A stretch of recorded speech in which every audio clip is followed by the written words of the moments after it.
প্রথমেই আমার গুরু মহারাজের পদযুগল মাথায় রাখছি, প্রভুপাদের পদযুগল মাথায় রাখছি, অনন্ত বৈষ্ণবদের চরণ মাথায় রাখছি।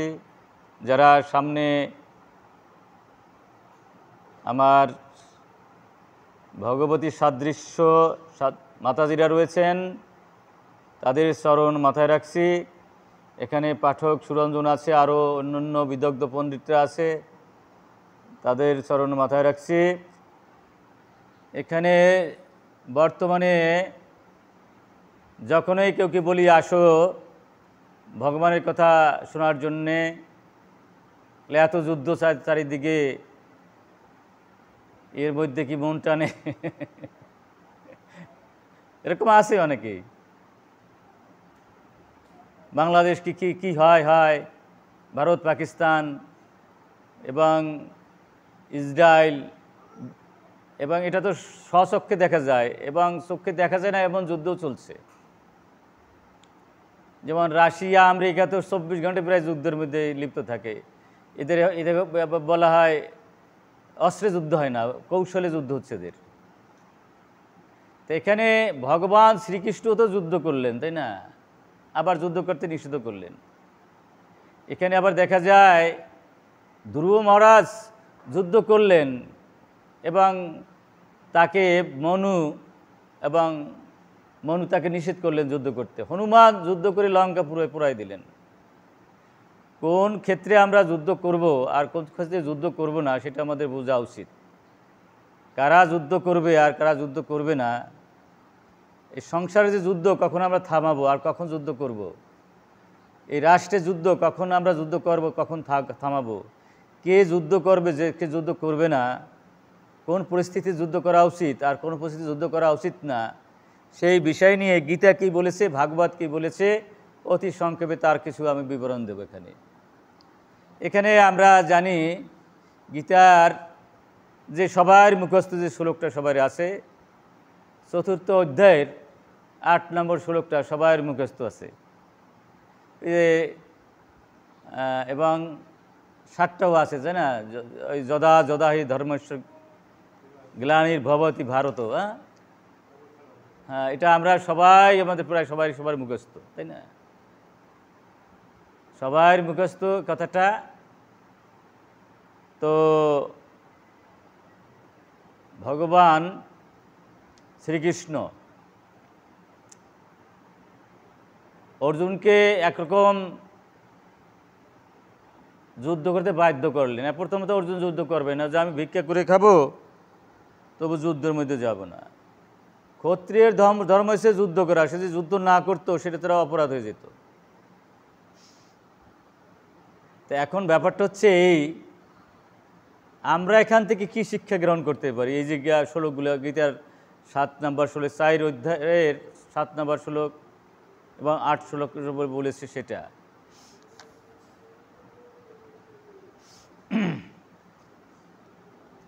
যুদ্ধ কখন করতে হবে সেটা এখানে ভগবান শাস্ত্র আমাদের কি বলেছে সেটা আমাদের জানতে হবে। আবার যুদ্ধ কখন বন্ধ করতে হবে সেটাও শাস্ত্র বলেছে, সেটাতে জানতে হবে আমাদের। এখানে ধর্মের জ্ঞানী হলে ভগবান আবির্ভূত হন, আর যখন অধর্মের বৃদ্ধি হয়। এখানে ভগবত প্রেমী, ধর্মাত্মা, সদাচারী, নিরপরাধ এবং নির্মল মানুষের উপর নাস্তিক, পাপী, দুরাচারী, বলবান ব্যক্তিত্বের অত্যাচার বৃদ্ধি পাওয়া এবং মানুষের মধ্যে সদ্গুণ সদাচার অত্যন্ত কমে গিয়ে দুর্গুণ দুরাচার অত্যধিক বৃদ্ধি পাইলে যুদ্ধ হয়। যেমন এখানে আমরা দেখি যে কয়েকদিন আগে যে ভারতের সাথে যুদ্ধ আরম্ভ হয়ে গেল পাকিস্তানের, তাই না? সেখানে আমরা একেবারে স্পষ্ট দেখতে পাই, যদি নিরপরাধ মানুষের উপরে কেউ অত্যাচার করে অথবা হত্যা করে, তার জন্য যুদ্ধ করা যাবে। আপনারা দেখেন যে 26 জন মানুষ, একেবারে সম্পূর্ণ নিরপরাধ মানুষ, তাকে হত্যা করে ফেলেছিল, এবং তখন রাষ্ট্রনায়কদের কর্তব্য হত্যাকারীকে উপযুক্ত শাস্তি দেওয়া, এটা তার রাজধর্ম। সুতরাং এই ধরনের যুদ্ধ কোনো অপরাধের না। আততায়ী যারা হত্যাকারী, নির্বিচারে এবং দুরাচারী, যারা আপনার নিরপরাধ মানুষকে হত্যা করে, তার বিরুদ্ধে যদি কোনো কেউ যুদ্ধ করে সেটা ধর্মযুদ্ধ হবে। যেমন এই যে আমাদের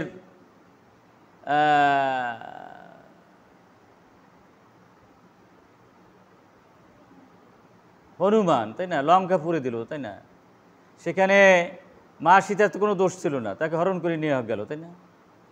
এবং এখানে পরনারী হরণ করে নেওয়া গেছে, তার মতো আর অপরাধী কে আছে? সে অপরাধীকে শাস্তি দেওয়ার জন্য যুদ্ধ করা হবে, এটা ধর্মযুদ্ধ, সেখানে কোনো পাপ নাই, সে যুদ্ধ অত্যন্ত প্রশংসার।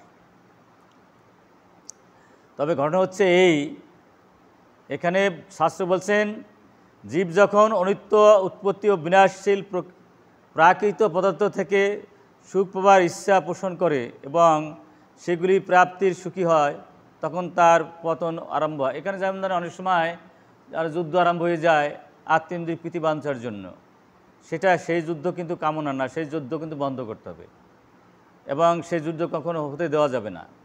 আত্মেন্দ্রিয় প্রীতি বাঞ্ছার জন্য যদি হয়, অর্থাৎ নিজের আধিপত্য বাড়াতে হবে, নিজের সুখ সুবিধা বাড়াতে হবে, এইভাবে যদি যুদ্ধ আরম্ভ হয়ে যায়, সেই যুদ্ধকে কেউই মানে সাপোর্ট করতে পারবে না, করা উচিত না, সেটা পাপ হবে।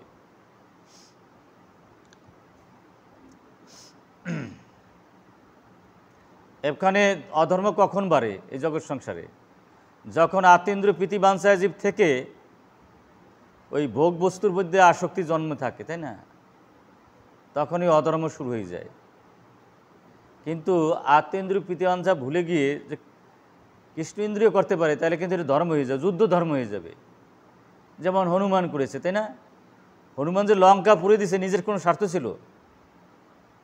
এটা তো ভগবানের স্বার্থ ছিল, আত্মেন্দ্রিয় প্রীতি বাঞ্ছা ছিল না, সেই জন্য সেটা পাপ ছিল না। পাপ হবে তখন যদি এই যুদ্ধের মাধ্যমে নিজের কোনো স্বার্থ সিদ্ধি করার কোনো কিছু থাকে।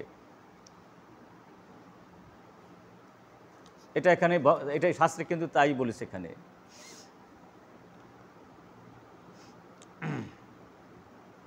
এখানে ভগবান বলছে গ্লানি, তাই না। গ্লানির কথাটা কি? গ্লানি মানে হানি। যদি এটা কখন হানি হয়? যখন আত্মেন্দ্রিয় প্রীতি বাঞ্ছা থাকে, তখন কিন্তু হানি শুরু হয়ে যায়। আমরা যা কিছু করব, যা কিছু করার চেষ্টা করব, উদ্দেশ্য থাকবে ভগবানের সন্তুষ্টি, বৈষ্ণবের সন্তুষ্টি, তাহলে আর অধর্ম হবে না, সেটা ধর্ম হয়ে যাবে। যদি যা কিছু করি যদি নিজের সন্তুষ্টি হয়, সেটা ধর্ম করতে গেলে অধর্ম হয়ে যাবে। যেমন কর্ম আর অকর্ম বলছে, তাই না। কর্ম যদি ভগবানের প্রীতার্থে হয়, সেটা হয়ে যাবে অকর্ম, আর অকর্ম যদি নিজের প্রীতার্থে হয়, সেটা হয়ে যাবে কর্ম। বোঝা যায়? গীতার মধ্যে বলছে না, কর্ম অকর্ম হবে, অকর্ম কর্ম হয়ে যাবে। কি সুন্দর কথা। অর্থাৎ আত্মেন্দ্রিয় প্রীতি বাঞ্ছার জন্য যদি ভগবানের আমি কি করলাম, ভগবানেরকে রেখে নিজের তৃপ্তি সাধনার চেষ্টা করলাম, সেটা কিন্তু হয়ে গেল কর্ম। অকর্ম মানে কি? ভগবানের প্রীতার্থে যে কাজ, সেটা হলো অকর্ম। আর কর্ম কি? নিজের সুখী করার জন্য যে কাজ, তাকে বলে কর্ম। তা কর্মই অকর্ম হয়ে যায়। কিন্তু আমার কাজটা যদি ভগবানের প্রীতার্থে হয়, তাহলে হয়ে যাবে অকর্ম। আর ভগবানের কাজ করতে গিয়ে যদি নিজের স্বার্থ সিদ্ধি করি, সেটা হয়ে যাবে কর্ম। কর্ম অকর্ম হবে, অকর্ম কর্ম হবে, এটা এখানে বলছে। এই জন্য যুদ্ধ ধর্ম, যদি সেটা আত্মেন্দ্রিয় প্রীতি বাঞ্ছা না থাকে, জগতের কল্যাণ। এই যে যেমন মোদী সরকার যা করেছেন, সেটা তো আত্মেন্দ্রিয় প্রীতি বাঞ্ছার জন্য হয়নি। 26 জন হত্যাকারী, 26 জনকে হত্যা করা হইল, তাই না। তাদের স্ত্রীরা বিধবা হলেন, তাই না, মারা সন্তান হারালেন। এবং এখানে যদি যুদ্ধটা না করা হতো, তাহলে অপরাধ করা হতো। সেদিক দিয়ে বিচার করতে গেলে এই যুদ্ধটা ধর্মযুদ্ধই হয়েছে, সেটা আমরা সাপোর্ট করতেই পারি। এই যুদ্ধ ভালো।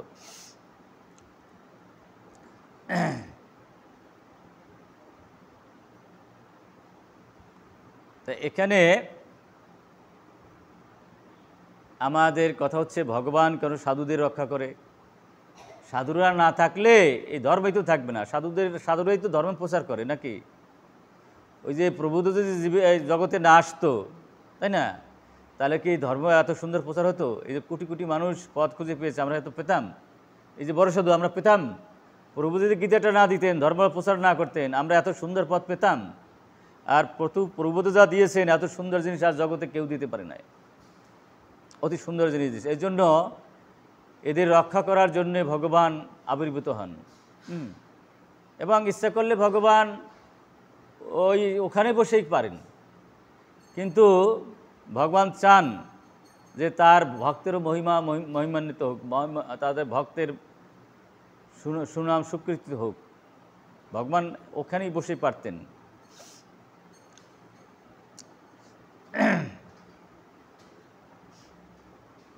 তো বিষয় হচ্ছে এই যে সাধুরা, আমরা সোজা কথা সাধু বুঝবো কী করে? যে আত্মেন্দ্রিয় প্রীতিবাঞ্ছার মধ্যে না থাকে সেই প্রকৃত সাধু। আমি যা সুন্দর কথা বলি, যদি আত্মেন্দ্রিয় প্রীতি বাঞ্ছার কামনা থাকে, তাহলে আমি পুরো সাধু না, হয়তো মিশ্র সাধু হয়ে যাব। আমার কিছু কামনা আছে, আবার ভগবানের দিকেও যাই, তাহলে মিশ্র সাধু। আর যদি আমি পূর্ণমাত্রায় সাধু হতে চাই, আস্তে আস্তে আমাকে আত্মেন্দ্রিয় প্রীতিবাঞ্ছার থেকে দূরে সরে আসতে হবে।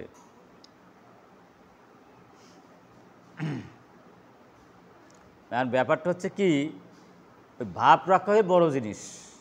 যেমন ভগবানের ভাব গ্রহী জনার্দন, ভগবান কিন্তু রক্ষা করে মানে কি? ভগবান রক্ষা করে সাধুদের ভাব রক্ষা করে। এই প্রহ্লাদ মহারাজে এত অত্যাচার করেছে, কিন্তু তার ভাব তো কখনো নষ্ট হয় নাই। ভাব নষ্ট হয়েছে? তার ভাবটা কী ছিল?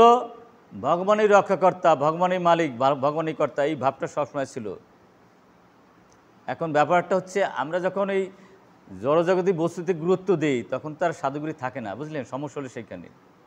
এই জন্য সত্যিকার সাধু যদি হতে চায়, জড় বস্তুকে স্বপ্ন ভাবা উচিত। জড় বস্তু যা শুরু হয়, এই যৌবন চিরকাল থাকে, ধন কি চিরকাল থাকে, জ্ঞান কি চিরকাল থাকে, যাহা চিরকাল না থাকে সেটাই তো স্বপ্ন। স্বপ্ন বস্তুকে যদি আমি গুরুত্ব দিতে থাকি, তাহলে প্রকৃত সাধু হতে পারবো না। এই জন্য তিনি হবে প্রকৃত সাধু। এই যে যা চোখে দেখি, কানে শুনি, এটা গুরুত্ব না দেওয়াই ভালো। গুরুত্ব পাওয়া উচিত কোনটা? ভগবান। গুরুত্ব পাওয়া উচিত ভগবানের ভক্তি, যেটা আপনারা আজকে করছেন, এটা খুব সুন্দর। এই জন্য যতদূর সম্ভব জাগতিক যত আকাঙ্ক্ষা বাসনা, সেটা দূর থেকেই ভালো। আমার যদি সন্তান, আমি যা পাবার তা তো পাবো, যা পাবার না তা কখনোই পাবো না। খালি খালি দুর্ভাবনা করে লাভটা কি? যা হবার তাই হয়, যা হবার না তা কখনোই হয় না। আত্মেন্দ্রিয় প্রীতিবাঞ্ছা যে কুটিবাঞ্ছা করে, কৃষ্ণের যে ইচ্ছা সেই ফল ধরে। তাহলে খালি খালি আমি আত্মেন্দ্রিয় প্রীতিবাঞ্ছা করবো কেন? এটা মূর্খবি না মাতাজি?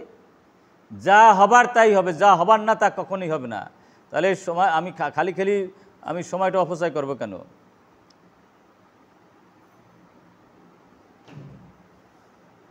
এই জন্য ভগবান করেন কি, সবসময় প্রতিকূল অবস্থা দিয়ে, অনুকূল অবস্থা দিয়ে দেন ভক্তকে, প্রতিকূল করে। এটাই ভগবানের রক্ষা।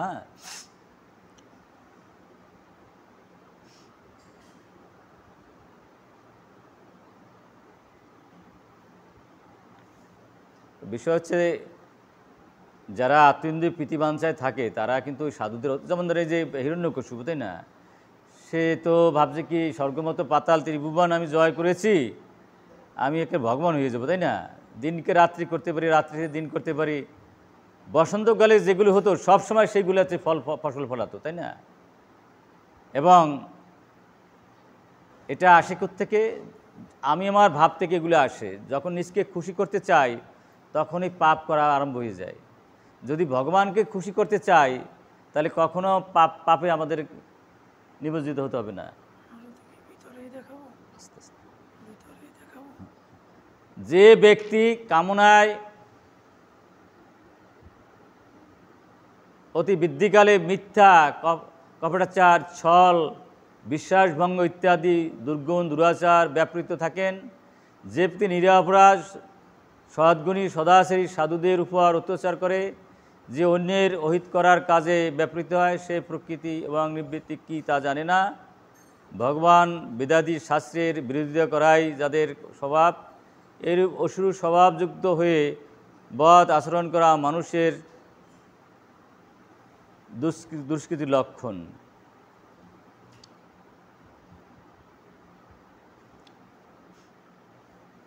ব্যাপারটা হচ্ছে কি, যারা শাস্ত্র মানে না এবং জানে না, তাদেরকে মানানোর জন্য এবং জানানোর জন্য সাধুদের আবির্ভাব হয়, আর সাধুদের দ্বারাও সংস্থাপন হয়, আর সাধু যেটা পারেন না সেটা ভগবান সংস্থাপন করেন। যেমন হিরণ্যকশিপু বা হিরণ্যাক্ষ, তারপরে আপনার রাবণ, কর্মকর্ম, এরা কিন্তু ভগবান ছাড়া এদেরকে কিন্তু পারতো না। এই বিশেষ ব্যক্তিরা ভগবানের কাছে প্রতিজ্ঞাবদ্ধ হয়ে আসছে যে তুমি না গেলে আমরা উদ্ধারপ্রাপ্ত হব না। এই জন্যই ভগবান তাদের উদ্ধার করার জন্য উনি আসেন, এবং কিছু কিছু বিষয়গুলো সাধারণ ভক্তদের পক্ষে এটা সম্ভব না। সেই ভগবান তাই কী করেন, ভগবান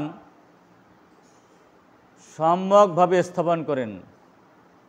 সংস্থাপন মানে সংগ্রহ স্থাপন করা। এই জন্য এই ধর্ম সংস্থাপন করার জন্যে কখনো যুদ্ধের দরকার আছে, বুঝছেন। আবার কখন যুদ্ধের দরকার নাই সেগুলো অতি সংক্ষেপে আমি একটু বলি। দেখেন, এই যুদ্ধ আরম্ভ হয়ে গেল কার সাথে? মনুর সাথে যুদ্ধ আরম্ভ হয়ে গেল যক্ষর সাথে, বুঝছেন।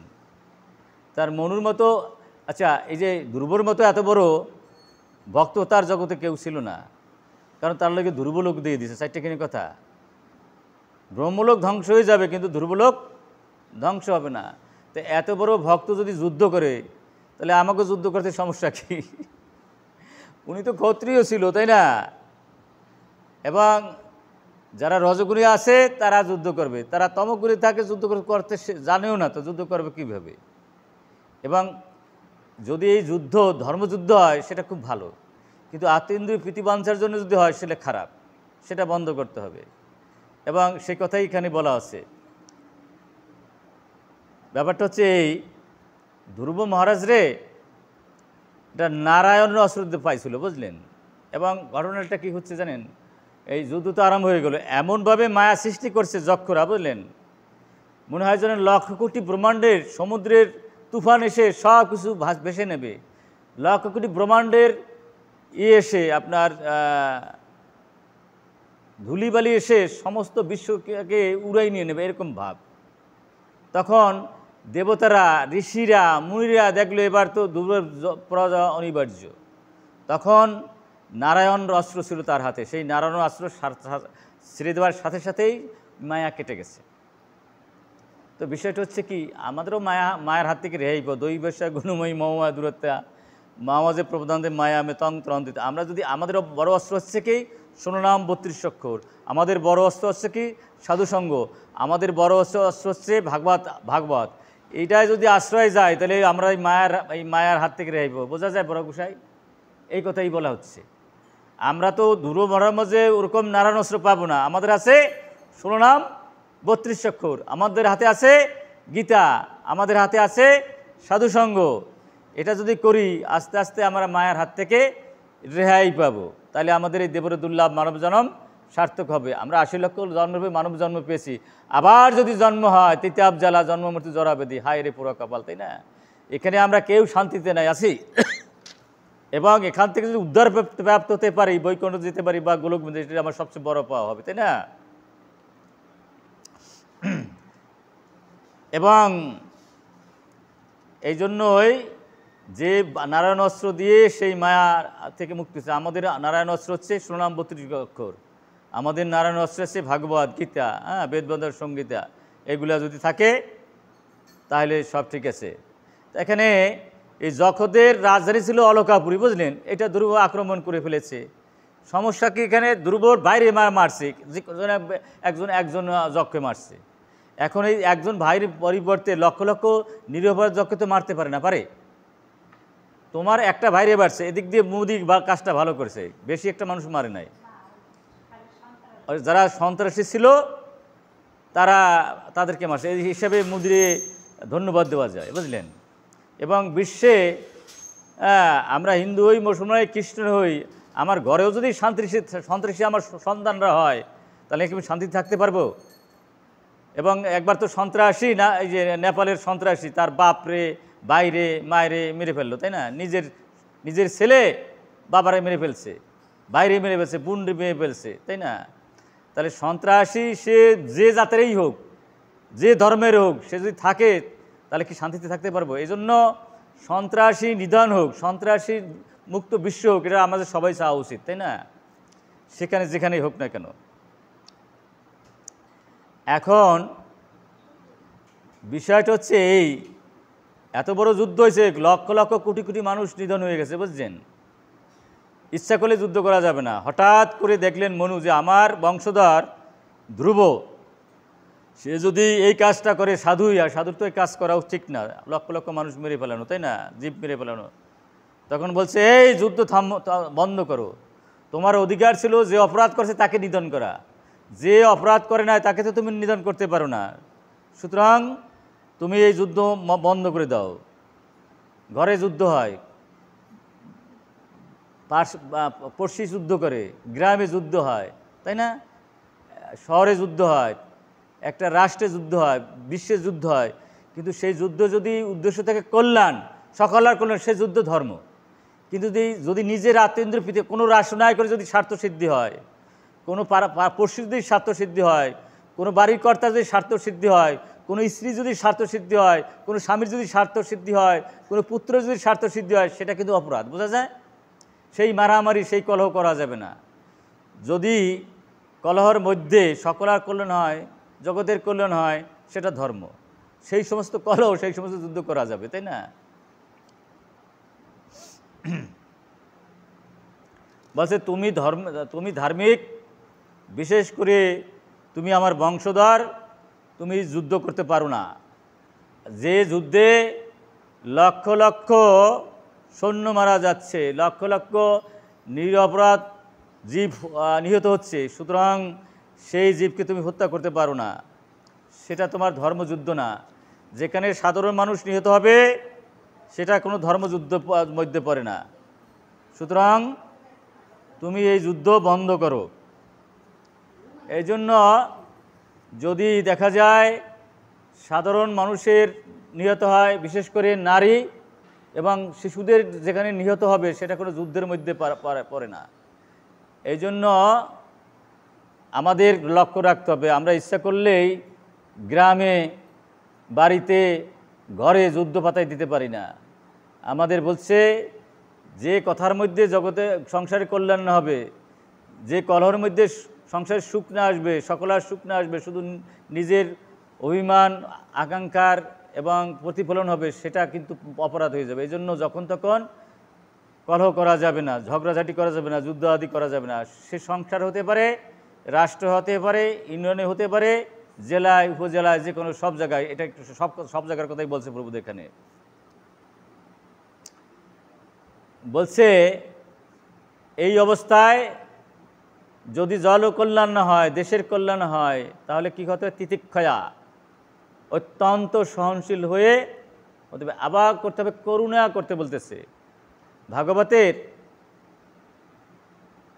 4th স্কন্ধের 11 অধ্যায় 13 নম্বর শ্লোক অত্যন্ত সুন্দরভাবে সিদ্ধান্ত দেওয়া আছে যে যুদ্ধের ফল সকলের মঙ্গল নাই, সেই যুদ্ধ করা যাবে না, সেই যুদ্ধ থামাই দিতে হবে, এটা বলছে। তিতিক্ষা করুণা মৈত্রা চ অকুল জন্তিষু।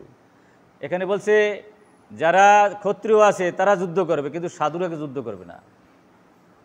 মহাপ্রভু কি যুদ্ধ করছে? একবারও করছে?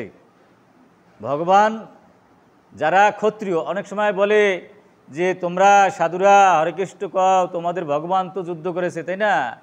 কিন্তু কলিযুগের ভগবান কে? চৈতন্য মহাপ্রভু। সে কি যুদ্ধ করছে?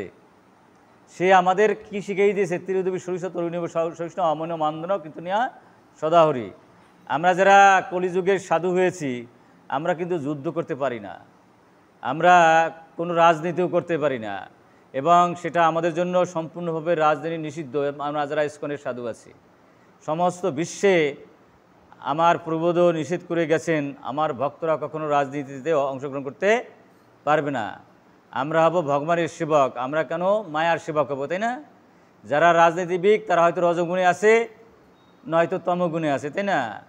আর আমরা তো রজগুণে থাকবো না, তমগুণে থাকবো না, আমরা হতে চাই গুণাতীত।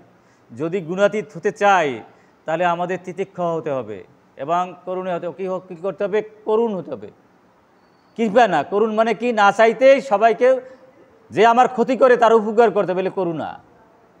যেমন ভগবান আমাদের করুণা করেন।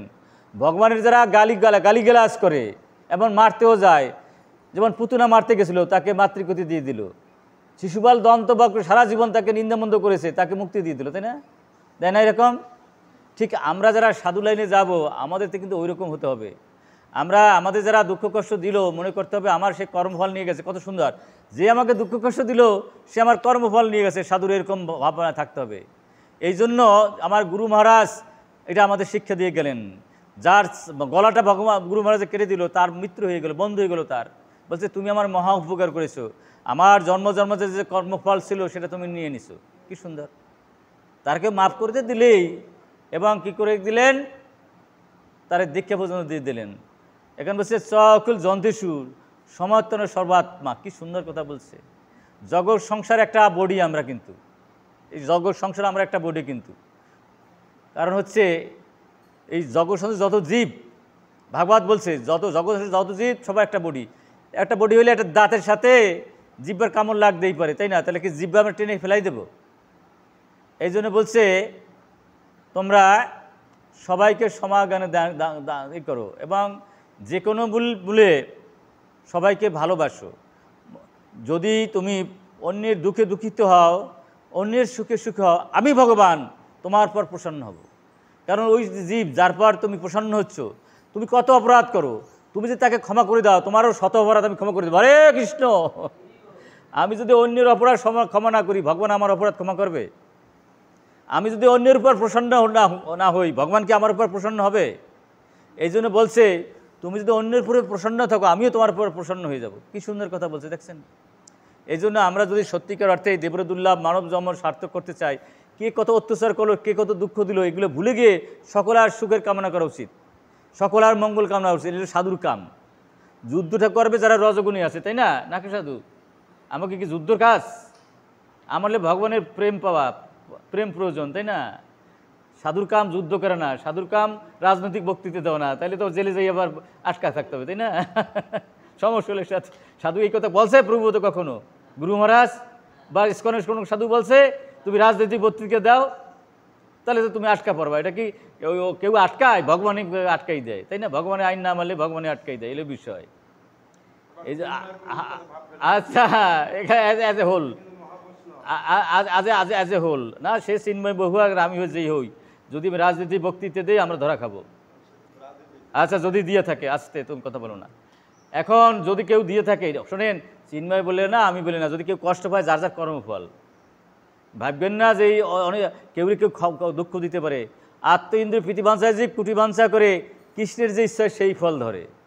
কেউ দুঃখ দিতে পারে না, সুখও দিতে পারে না। সুখ দুঃখ ভগবানের কাছ থেকে আসে। অন্যের দোষ দিলে লাভটা কি? অন্যের দোষ দিয়ে কোনো লাভ নাই। ভগবানের অনুমতি ছাড়া না গাছের পাতা লড়ে না। অন্যের দোষ দিয়ে লাভ আছে? যার যার কর্মফল যে যে ভোগ করে, তাই না? হ্যাঁ, যার যার কর্মফল ভোগ করে, অন্যকে দোষ দিলে দোষ নয়। এই জন্য আমরা যদি সাধু বলে দাবি করি, তাহলে আমাদের সহনশীল হতে হবে এবং সকলের বন্ধু হতে হবে।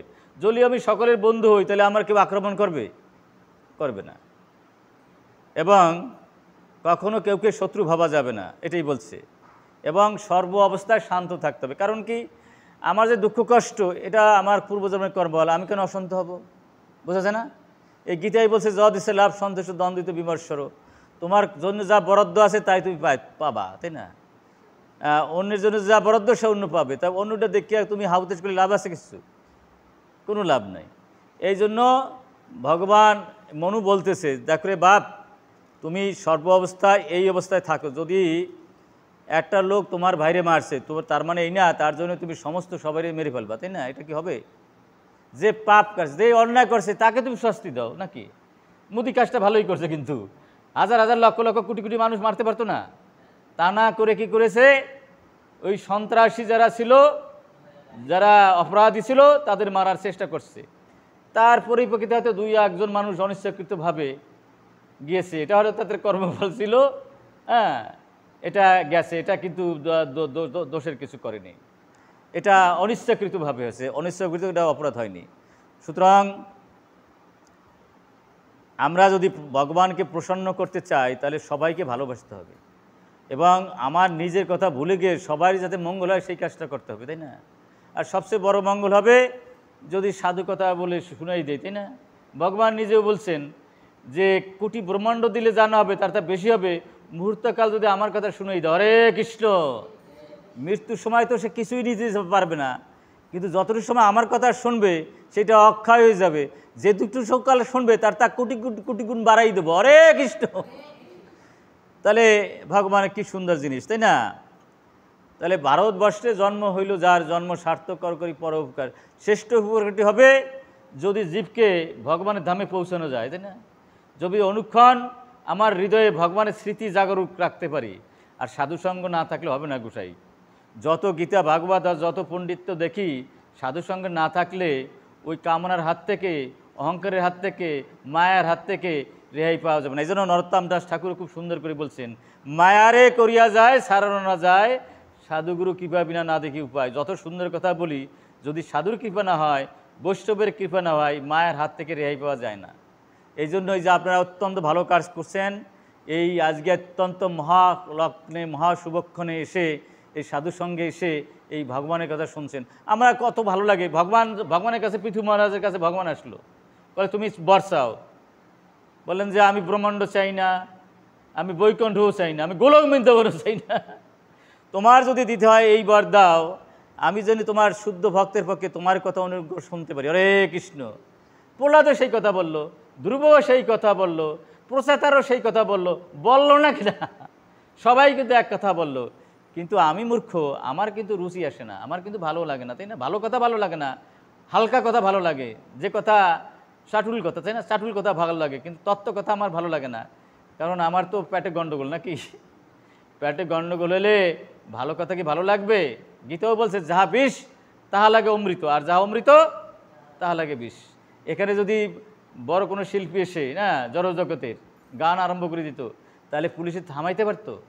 আর এখানে কত সুন্দর ভাগবত কথা হচ্ছে সাধুদের মুখে, তাই না? হবে কতজন আমরা আসছি। তো হয় কি, এই কথা শোনার জন্য লক্ষ কোটি জন্মের ভাগ্য লাগবে। করতে প্রথম হলে সুকৃতি না থাকলে কেউ এখানে আসতে পারবে না। তারপর সাধুসঙ্গ, তারপর ভজন ক্রিয়া, তারপর অনর্থের নিবৃত্তি, এগুলো না হলে তো হবে না, নাকি গোসাই? তো আপনাদের চরণে কোটি কোটি দণ্ডবাদ। আপনারা যারা আসছেন নিশ্চয়ই আপনাদের সুকৃতি জন্মেছে, আর এই সুকৃতিবান ব্যক্তিদের চরণগুলি আমি মাথায় রাখছি। বিশ্বাস করবেন কিনা জানি না, আমি কিন্তু আপনাদের সঙ্গ করার জন্য আসছি। আমি জানি গীতা ভাগবত মুখস্থ করলেই তেমন কিছু ভালো কিছু হবে না, যতক্ষণ পর্যন্ত আপনাদের কৃপা হবে, হরে কৃষ্ণ। এবং সেই ভাগবত বলছে, যতক্ষণ পর্যন্ত তুমি সাধুসঙ্গ না করবা, ভক্ত সঙ্গ না করবা, সাধু সেবা না দেবা, ততক্ষণ পর্যন্ত আমাকে তুমি পাবা না, হরে কৃষ্ণ। সুতরাং যখন এই সাধুমুখে কৃষ্ণ কথা হয়, এত বড় ভালো জিনিস আর জগৎ সংসারে নাই। সুতরাং আমরা ঘরে যুদ্ধ করি আর বাইরে যুদ্ধ করি, আমাদের উদ্দেশ্য যদি থাকে ভগবানের প্রীতি, জগতের কল্যাণ, তাহলে ঠিক আছে। আর যদি এই যুদ্ধের মধ্যে যদি আমার নিজের সুখের কথা ভাবা হয়, আত্মেন্দ্রিয় পৃথিবী আসলে সবচেয়ে খারাপ কাজ। সুতরাং আমরা ঝগড়াঝাড়ি সবচেয়ে ভালো হয় সাধুদের, মহাপ্রভুদের নির্দেশ, তিরুদেবী শুনিস তরুর শ্রেষ্ঠ অমনে মান্দনা কীর্তনীয় সধারি, এই ভাবনা রেখে যদি আমরা সাধুর সঙ্গে এই ভাগবত কথায় লিপ্ত থাকতে, এর সে আর বড় পাওয়া জগৎ সংসার আর নাই। এবং এই জন্য ভাগবত বলছে নষ্ট প্রয়াস অবদেশ নিত্যম ভাগবাসবা, তাই না? কিন্তু একদিন দুদিন বলছে, নিত্য বলছে, তাই না? আমরা এমন রোগের রুগী, এই রোগে যদি প্রত্যেকদিন মেডিসিন না খাই, তাহলে এই রোগের হাত থেকে রেহাই নাই। এই অভদ্রাস কি বলতে পারেন মাতাজি? অভদ্রাস মানে হচ্ছে কর্তৃত্ব অভিমান নিয়ে ভোগের বাসনা, বুঝছেন? সমস্ত অমঙ্গল। এটা সহজে যেতে চায়, 80 লক্ষ জন্মে কত পাহাড় সম্মান পাপ করেছি, একদিন দুদিনে যায়। এই জন্য আমাদের মেডিসিন ভগবান দিয়ে দিচ্ছেন যে প্রত্যেকদিন তোমরা এই মেডিসিনটা খাবা। কোন মেডিসিন? কৃষ্ণ কথা, ভাগবত কথা। তাহলে তোমার এই রোগ থেকে তুমি রেহাই পাবা। নষ্ট প্রয়াস অভদ্রসু নিত্যম ভাগবত সেবা, তাই না? তাহলে আমাদের এটা উদ্ধার পাবো। প্রতিদিন সাধু সেবা, সাধুসঙ্গ এবং প্রতিদিন ভাগবত কথা, এটা যদি আমরা পারি, আস্তে আস্তে আমরা এই যে আমাদের অমঙ্গল থেকে, আমাদের কর্তৃত্ব অভিমান থেকে, ভোগ বাসনা থেকে দূরে থাকবো। ভোগের বাসনা যদি থাকে, কর্তৃত্ব অভিমান থাকে, তাহলে কিন্তু এর থেকে রেহাই পাবো না। যাই হোক, আমরা যুদ্ধ, যে যুদ্ধ জগতের কল্যাণ, সেটা আমাদের বাঞ্ছনীয়, তাই না? যেমন মোদী সরকার করেছে, এটা ভালো। কিন্তু যদি অনেক অনেক সরকাররা আছে যে রাজ্য দখলের জন্য, নিজের অহংকারকে হৃষ্টপুষ্ট করার জন্য, নিজে কি হনু এটা প্রচার করার জন্য অনেক যুদ্ধ হয়, কিন্তু সেই যুদ্ধ কিন্তু কাম্য নয়, সেটা বন্ধ করাই উচিত। সেই যুদ্ধ আমাদের সংসার হতে পারে, আত্মেন্দ্রিয় প্রীতিবাঞ্ছার যদি যুদ্ধ ভালো না, তাই না? নিজের সুখের জন্য লক্ষ্য রাখতে হবে আমাদের সংসারের সুখ আছে কিনা, প্রতিবেশীর সুখ হয় কিনা, আমার উপজেলার সুখ হয় কিনা, আমার জেলার সুখ কিনা, আমার রাষ্ট্রের সুখ হয় কিনা। আমরা এই জগৎ সংসারে আমরা কেউর অমঙ্গল কামনা করি না। যারা আমার অমঙ্গল করে, আমার অমঙ্গল করে, তাদেরও অমঙ্গল কামনা করতে হবে না। সাধুর কিন্তু এটা ধর্ম না। 22 বাজারে ব্রহ্মরাদের পিটাইলো, আসলো চক্র, বলে হে চক্র ফিরে যাও, আমার জন্য যদি ওরা মৃত্যুবরণ করে তাহলে তা আমি কিসের সাধু? আমার কাজ হলো ওদেরকে রক্ষা করা, তাই না? যারা আমার অপরাধ করছে, আমার চরণে অপরাধ করছে, তাদের যদি উদ্ধার না করতে, আমি কিসের সাধু, তাই না? এই জন্য সাধুর শ্রেষ্ঠ ধর্ম হচ্ছে সাধুকে যে নিন্দা করে, মন্দ করে, অপমান করে, তাদেরকে মঙ্গল করা, তাদেরকে উদ্ধার করা, তাদেরকে ভগবত ভক্তি দান করা, এই হলো সাধুর কাজ। যে সাধুকে অপমান করছে, সে সাধু যদি সেকে মান দিতে পারে। তো সুতরাং আমরা যারা এই বৈষ্ণবের লাইনে আসি, আমরা যে কোনো মূল্যে এই মহাপ্রভুর কথাগুলো আমরা মনে রাখবো, তাই না? একদিনে পারবো না, আমরা অভ্যাস করতে করতে হবে। একদিনে কি হয়, এক ফোঁটা জলে কি সমুদ্র হয়? এক ফোঁট পড়তে পড়তে পড়তে পড়তে অনেক জলের পরে সমুদ্র হয়। এক ফোঁটা কি নদী হয়? এক ফোঁটা করতে করতে করতে করতে নদী হয়। এক ফোঁটা কি পুকুর হয়, তাই না? ফোঁটা পড়তে পড়তে পড়তে। তবে একটা বড় প্লাস পয়েন্ট আছে, আপনার এই শুভ দিনে এখানে এসছেন, অত্যন্ত মূল্যবান সময়টা নিচ্ছেন ভগবানের জন্য, এবং অত্যন্ত গুরুত্বপূর্ণ সময়। এটা অত্যন্ত গুরুত্বপূর্ণ কাজটা করছেন, এটা অক্ষয় থাকবে। ভগবান ভাগবতের মধ্যে বলছে যে এই শুভ দিনে যারা আমার কথায় সময় ব্যয় করবে, আমি তাকে লক্ষ কোটি গুণ বাড়াই দেবো। হরে কৃষ্ণ, ভাগবতের শ্লোক কিন্তু আছে। সুতরাং আমরা সময়টা অত্যন্ত সৎভাবে আমরা ব্যবহার করলাম, এটা আমাদের জন্য অত্যন্ত একটা বড় পাওনা হয়ে গেল ভগবানের কাছে। ভগবান সবাই সব কিছু ভুলে যায়, ভগবান কিন্তু ভুলে না, তাই না? এই জগৎ সংসারে যা কিছু করবেন সবাই মন পাবেন না, পাবেন? একটু ভুল হইলে পরেই সে অন্তত আপনার নিন্দামন্দ আরম্ভ করে দেবেন। আর ভগবান কতটুকু ভালো করলেন এটাই মনে রাখে, ওই মন্দটু তেমন একটা মনে রাখে না। যদি মন্দিরে মনে রাখতো, তার শিশুপালের দন্তবক্রকে কি উদ্ধার পেত? হিরণ্যক্ষ কি উদ্ধার পেত? হিরণ্যকশিপু কি উদ্ধার পেত? এই যে তারপরে রাবণ কুম্ভকে কি উদ্ধার পেত? ভগবান কি দেখেন? ভগবান দেখেন আমার সে স্মরণ রাখছে কিনা। দেখছেন কি কাণ্ড! ছোট্ট করে বলি, একে বেন মহারাজরে নগরে পাঠাই দিয়েছে, কারণ এক মুহূর্তে তার ছিল না, মনে ছিল না ভগবানের স্মৃতি। কিন্তু শিশুপাল দন্তর্ভঙ্গ 24 ঘন্টায় মনে রাখছে। তা ভগবানটা প্রশ্ন করছে, ও ভগবান, তুমি কোন ভগবানের ভগবান? একবার দুইবার নিন্দা করছে, তারে পাঠিয়ে দিলে নরকে, আর 24 ঘন্টা তোমার নিন্দা মন্দ করছে, তারে দিলে মুক্তি। বলে দেখো, শোনো কথা, আমার কেউ শত্রু নাই, নিন্দা নাই, আমি প্রশংসা নিন্দায় কাতর না। আমি দেখি আমাকে কে স্মরণ করে রেখেছে। আন্ডারস্ট্যান্ড? যে আমাকে স্মরণ রাখে আমি তাকে মুক্তি দিয়ে দেই। শুধু মুক্তি, তাকে আমি পরাভক্তি দান করি, আমি প্রেম দিয়ে দেই। হরে কৃষ্ণ! আমার কোনো শত্রুও নাই, মিত্রও নাই, কেউ ভালো দেখি না, মন্দ দেখি না, আমি দেখি আমাকে কে কতটুকু মনে রাখছে। যেহেতু শিশুপাল দন্তবক্র আমায় মনে রেখেছে, তারপরে পুতনা মানে মনে রেখেছে, কংস মনে রেখেছে, হিরণ্যকশিপু মনে রেখেছে, তাই ওদের আমি মুক্তি দিয়েছি। তবে একটা জিনিস, হিরণ্যকশিপুও মনে রাখে আর আপনারও মনে রাখেন, একই মুক্তি হবে না।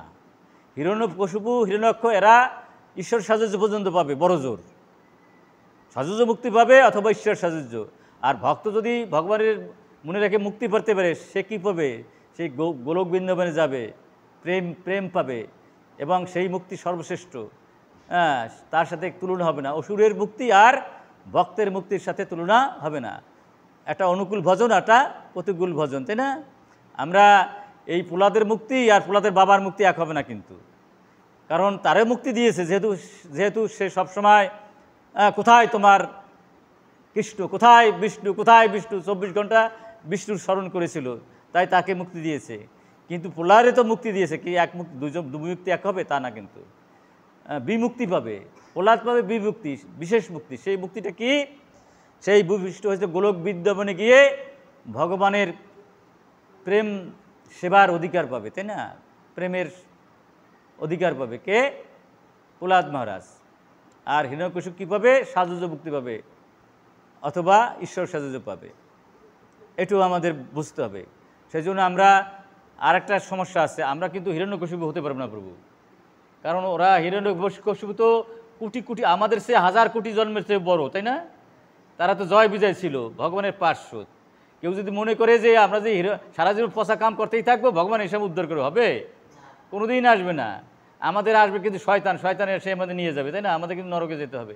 সুতরাং হিরণ্যকশিপু, দন্তবক্র, শিশুপাল, কুম্ভকর্ণ, রাবণ যদি কোনো কিছু করেই থাকে, তাই না, সেটা আমরা করতে পারি না, আমাদের সেই অধিকার নাই। আমাদের কি করতে হবে?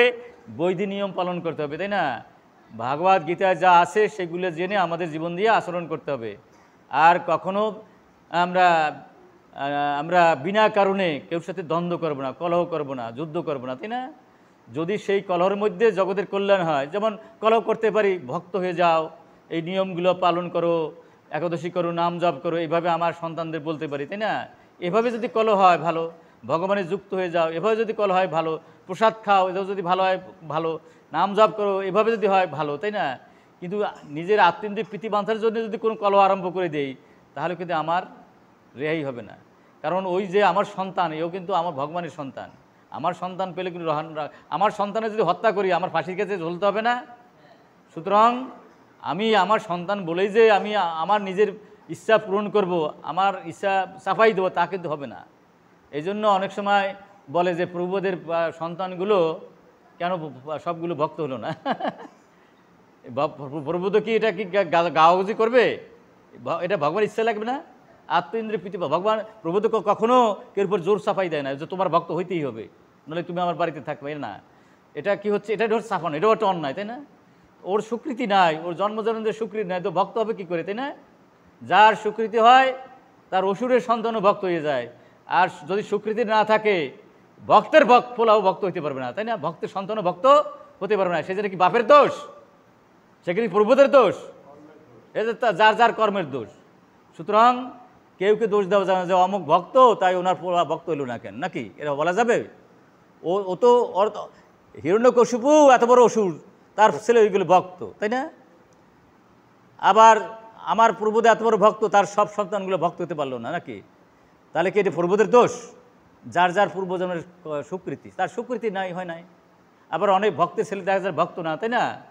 তাহলে ওর মনে করতে তার স্বীকৃতি নাই, তাই ভক্ত হয় না। এই জন্য কেউ দোষারোপ করার সুযোগ নাই। যাই হোক, আপনারা একটু কৃপা করে বলুন, জয় শ্রীকৃষ্ণ চৈতন্য প্রভু নিত্যানন্দ শ্রী অদ্বৈত গদাধর শ্রীবাসাদি গৌর ভক্তবৃন্দ। হরে কৃষ্ণ হরে কৃষ্ণ হরে কৃষ্ণ কৃষ্ণ কৃষ্ণ হরে হরে, হরে রাম রাম রাম হরে হরে। জয় গুরু, জয় নিতাই। উলুধ্বনি।